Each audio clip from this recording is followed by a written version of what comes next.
and welcome to my video. Today we're on the coastal road which runs between the end of Formby bypass through to Southport in Merseyside, round about a 4 or 5 mile stretch. It's on the route of the old Cheshire Lines, the Southport and Cheshire Lines extension railway, which was owned by the Cheshire Lines Company and closed in 1952, I believe. It also has a national cycleway running alongside it. I think it's number 52. But we're turning left at this roundabout, which takes us down to Ainsdale Beach, past Pontins, which is on the left hand side now. The majority of people who come here, especially in summer when it's very, very busy, park on the beach, which has a cost of £5 per day, or part of a day. There's the entrance to Pontins. When I come here, there's a little car park where we turn left here, right down the bottom. Restricted parking, but it's free. Now then, these cars parked here, this is new.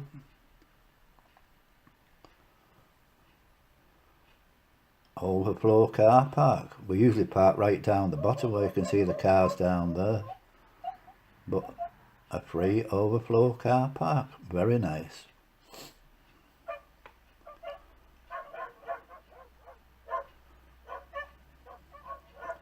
Yeah, this is very, very welcome. So when you park down the bottom, usually all the spaces are gone and you've got to wait around waiting for somebody to go before you can actually get a spot, and it is double yellow lines all the way down till you get to there, so you just can't park on the road. I'm very surprised that this land can't belong to Sefton Council, otherwise they'd be charging to park here. I'm not sure where it's an overflow from, possibly from the Adventure Centre down at the bottom there. And here we are parked up, the boys are eager to get going. We're going to walk down to the beach, well we walk down the road and then down to the beach from the Adventure Centre.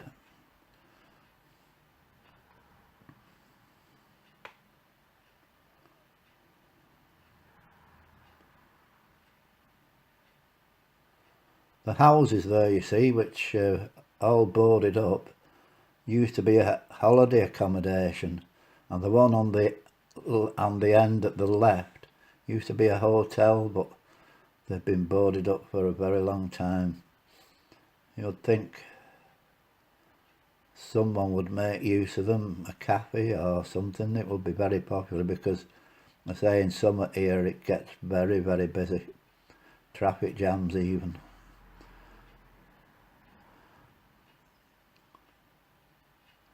And the garage is at the back of those buildings. You see the tractors there, they're used by the shrimp men.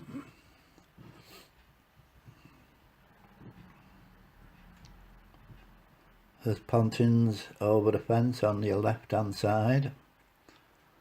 All the chalets. They do day passes for Pontins here. You can go in just for the day. There's also a little coffee shop which is just by the entrance. I think you can go in, anybody can just walk in there.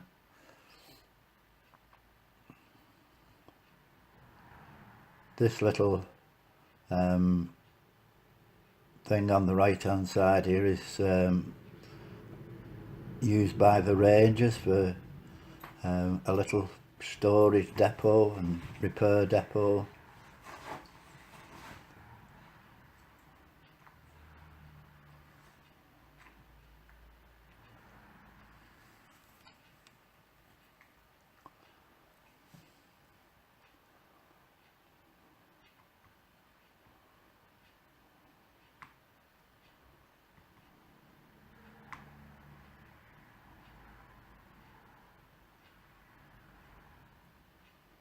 there's the adventure centre, and here we are going over the sandhill.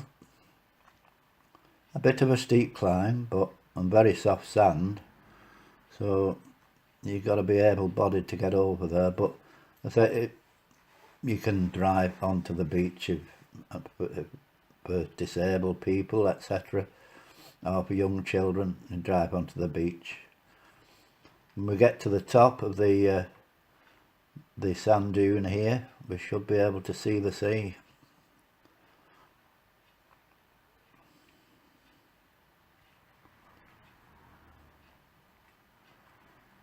Nice day today, windy but quite warm, blue skies, and there's the sea in front of us.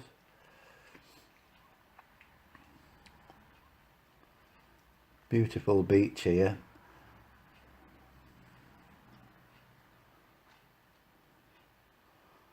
During the summer, dogs are banned from the central part of the beach. To the left, all the enclosed part that you can see.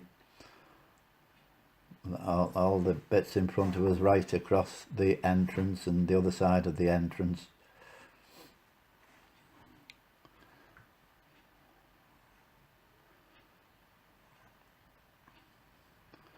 And the big sign in front of us shows you the areas where restricted area for dogs.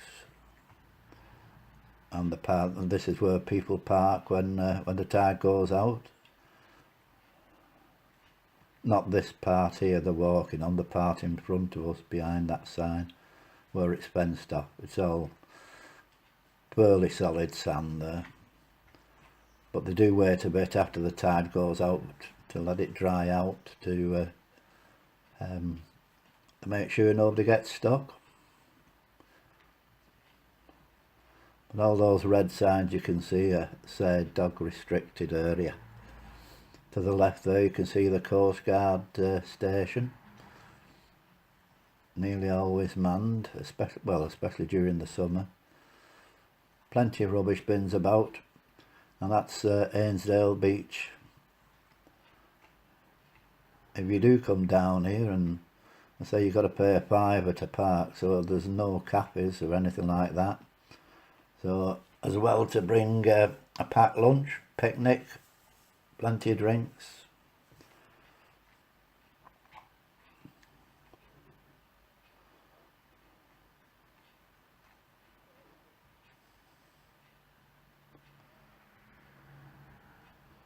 And just go down to the corner here and then back to the van.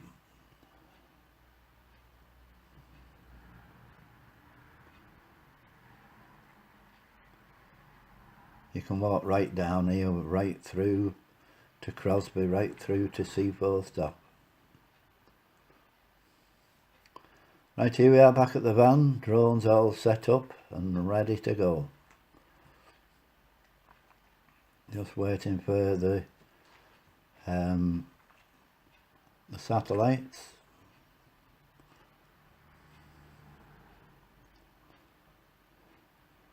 This bit of footage is taken wearing a body cam, and really it's not very good because I keep forgetting about the camera angle and keep holding the drone controller right in front of the lens, so a lot of this is cut out.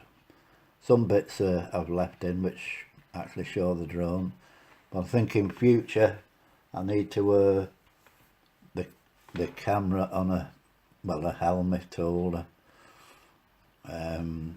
which would point the way your head's pointing, so the drone should always be in view, because as you can see, all you can see now is the controller on my hands, which is not what you want to see. But I have cut a lot of this out and just shows some footage with it where you can actually see the drone.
Okay, the view on your on the bottom left corner is the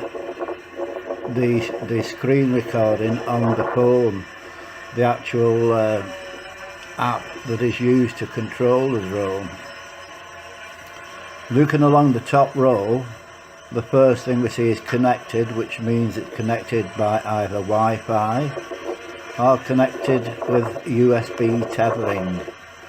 I'm using Wi-Fi at the moment, and I think possibly it will be better if using USB tethering to get a more stable feedback.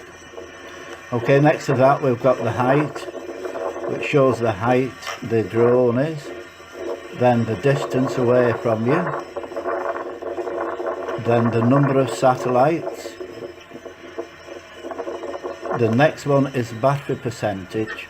Now we think this is the drone battery. It's definitely not the camera battery. Sorry, the phone battery, because that's on 100% or in the 90s, and it's not the battery in the controller, as that is in the 90s as well. So it can only be the battery in the drone. Going down on the right hand side, we're now in position hold mode, and that changes when you change mode. The next one down states that the rotors are turning. Next one down, you press to take a photo. The next one down with the red square, you press to take a video. Press again to turn the video off. Below that is the usual sign for settings. The arrow in the corner is the return to home feature. Press that and the drone returns to home. Moving along, we have another one which says VC 12.1 volts V. We take it to be volts. I can't see what this can be for, and nobody seems to know, because both the voltage of the drone battery and the controller battery are 11.1 volts. Okay, next to that is the vertical speed, right, the speed that the actual drone is going vertically, and the next one is the height speed, the speed it's either going up or down. Above that you see the arrow. The arrow is for to turn the follow me mode on, and the one next to it is for waypoints. You can actually set waypoints so that the drone will fly from one point to another point, up to, I believe, up to 5 different points. I may be wrong. And you can set it so that it will stop at those points for a varying length of time. And next to that is the Google Maps. You click on there, and instead of the picture, you see, you do get the Google Maps, so as you can set the waypoints. And above that is the button for one button taker. Even with the rotor stopped, press that button and it will give an indication. It will say, do you want to start this video, which you slide across the screen, and that does automatic takeoff. Don't have to touch a thing.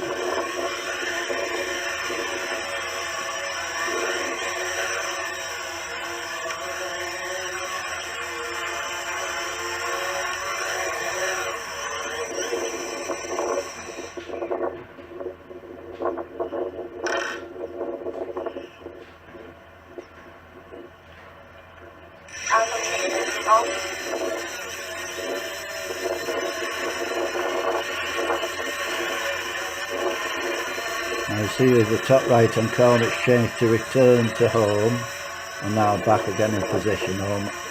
as the drone came down on its own. Auto takeoff, you press that button, slide across that screen and up it goes itself.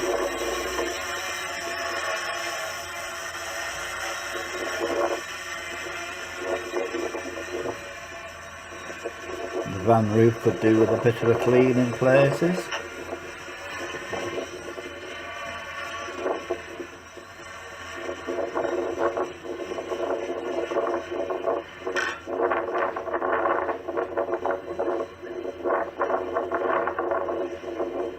Somebody flying a big kite over there on the beach.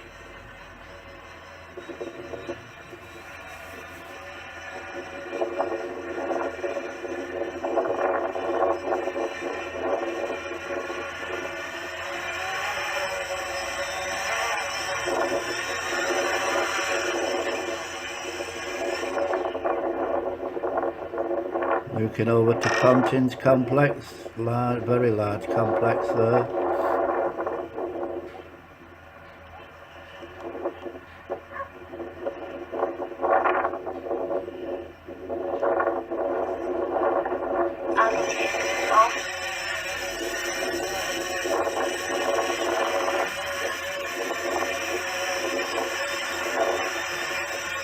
A little Chinese voice tells you when you change the mode, etc. Again, here's auto takeoff, slide across, and up she goes.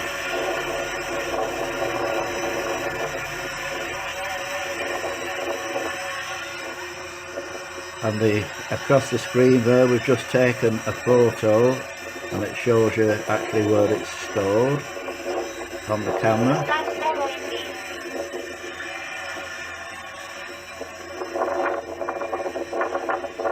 Smart follow, so the drone actually follows you at a 10-metre distance. This is how people actually have videos of the vehicle moving. Okay, silence reigns. The Adventure Centre down the bottom there.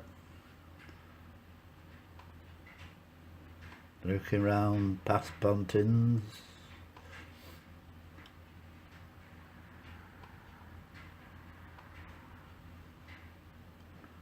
Such a pity about all those buildings, been lying there empty for years.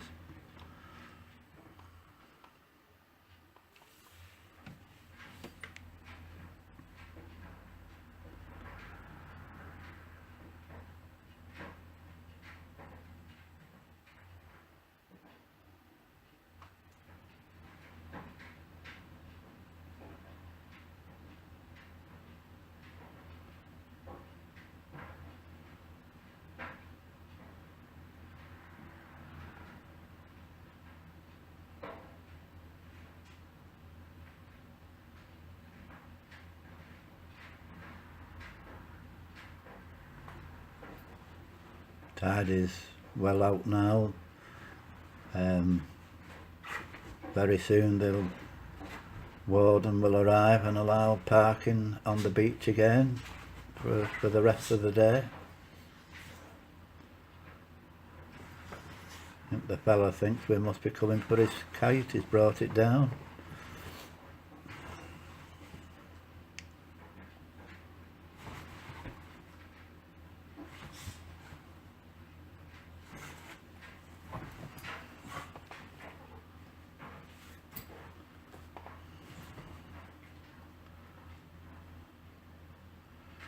Great place here to bring young kids, all the sand hills, plenty of exercise for them, running around up and down the sand hills.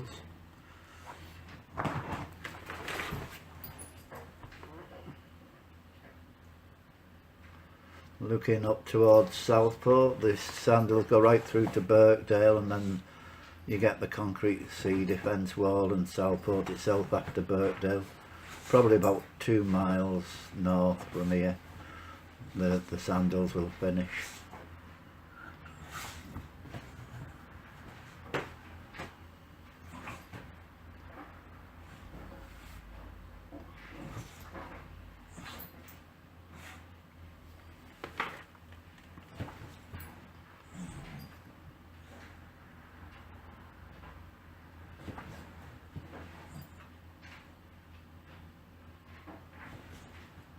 Really big complex at Pontins. Plenty of cars parked there as well. Must be plenty of people still on holiday, even though it's all the children have or should have gone back to school.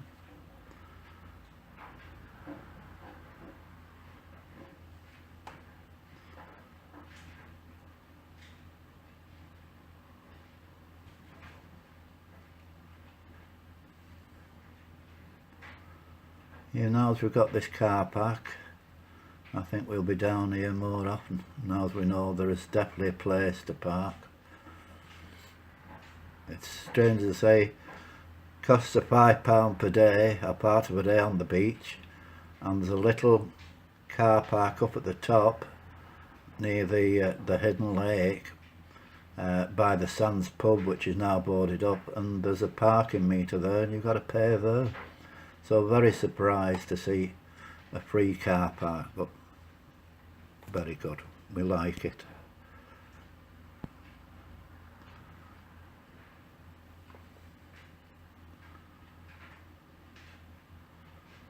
Bringing the drone in now,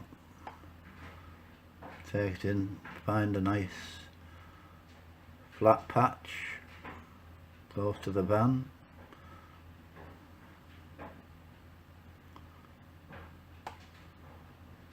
And there we are, that's it friends.